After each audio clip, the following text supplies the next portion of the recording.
Friends చూడండి, ఈరోజు మీకు మంచి రెసిపీ చూపిస్తాను. దీనికి కావాల్సిన పదార్థాలు: ఉల్లిపాయ ముక్కలు, బచ్చలాకు, కరివేపాకు, పచ్చిమిరపకాయలు, మీకు కావాల్సినంత కారం అనమాట, ఉప్పు, పసుపు, జీలకర్ర పొడి, జీలకర్ర పొడి కానీ. ఓకే ఫ్రెండ్స్, బంగాళదుంప మన ఇష్టం, వేసుకుంటే వేసుకోవచ్చు, లేకపోతే లేదు. నేను వేస్తున్నాను. దీనికి కొంచెం ఆయిల్ వేసుకుని, చాలా బాగుంటుంది ఫ్రెండ్స్, టేస్ట్గా ఉంటుంది కర్రీ. కొంచెం ఆయిల్,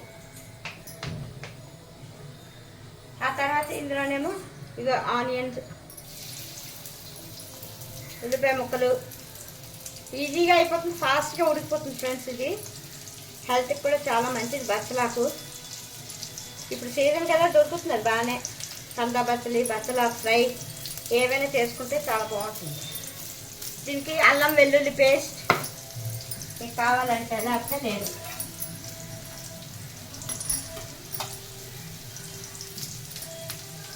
ఇక బంగాళదుంప ముక్కలు, రోటీస్లోకి, రైస్లోకి, రెండింటిలోకి బాగుంటుంది.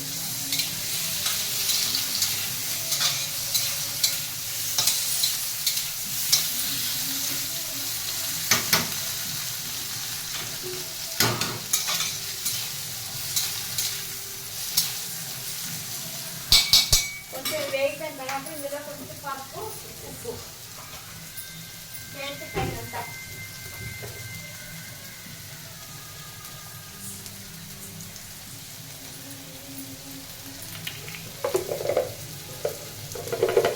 కొంచెం పసుపు,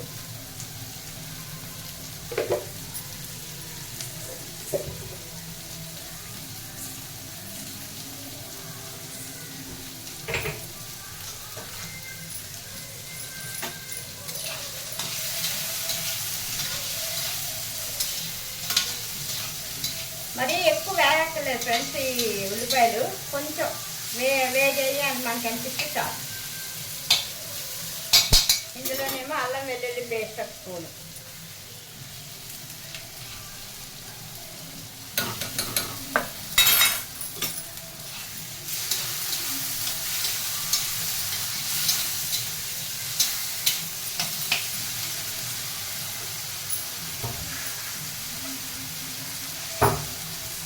జీలకర్ర పొడి ఒక స్పూన్,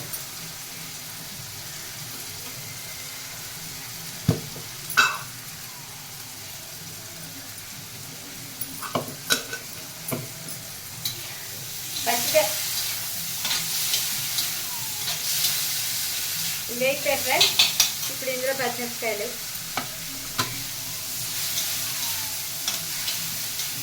కారం నూనె కూడా మీకు కావాలంటే వేసుకోవచ్చు, లేకపోతే పచ్చిమిర్చి మంచిది ఫ్రెండ్స్.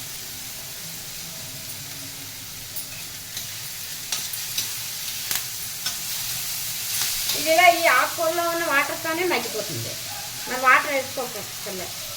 చాలా బాగుంటుంది, టేస్టీగా ఉంటుంది కర్రీ. అన్నంలోకి బాగుంటుంది, రోటీస్లో కూడా బాగుంటుంది. పుల్కా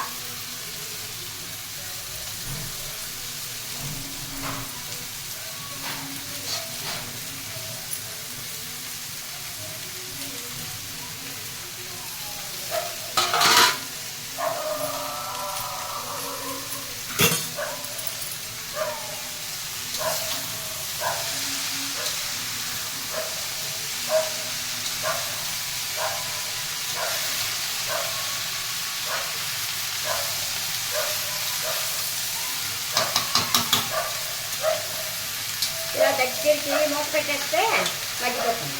ఇందులో ఉన్న వాటర్తోనే అన్నీ మగ్గిపోతాయి.